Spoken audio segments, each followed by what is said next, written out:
लोहे की दुकान में अपने पिता के साथ काम कर रहे एक बालक ने अचानक ही अपने पिता से पूछा, पिताजी, इस दुनिया में मनुष्य की क्या कीमत होती है।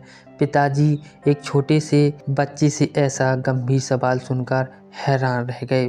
फिर वे बोले, बेटे, एक मनुष्य की कीमत आंकना बहुत मुश्किल है, वो तो अनमोल है। बालक, क्या सभी उतना ही कीमती और महत्वपूर्ण हैं? पिताजी, हाँ बेटे।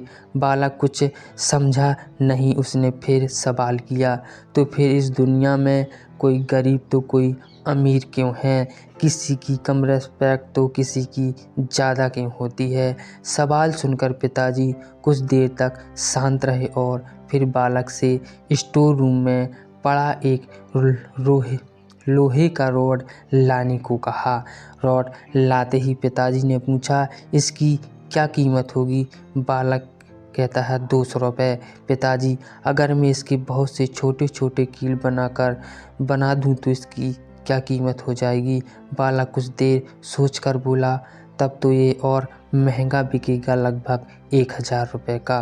पिताजी, अगर मैं इस लोहे से घड़ी के बहुत सारे स्प्रिंग बना दूं तो? बालक कुछ देर गणना करता रहा और फिर एकदम से उत्साहित होकर बोला, तब तो इसकी कीमत बहुत ज़्यादा हो जाएगी। फिर पिताजी उसे समझाते हुए बोले, ठीक इसी तरह मनुष्य की कीमत इसमें नहीं है कि अभी वो क्या है, बल्कि इसमें है कि वो अपने आप को क्या बना सकता है। बालक अपने पिता की बात समझ चुका था।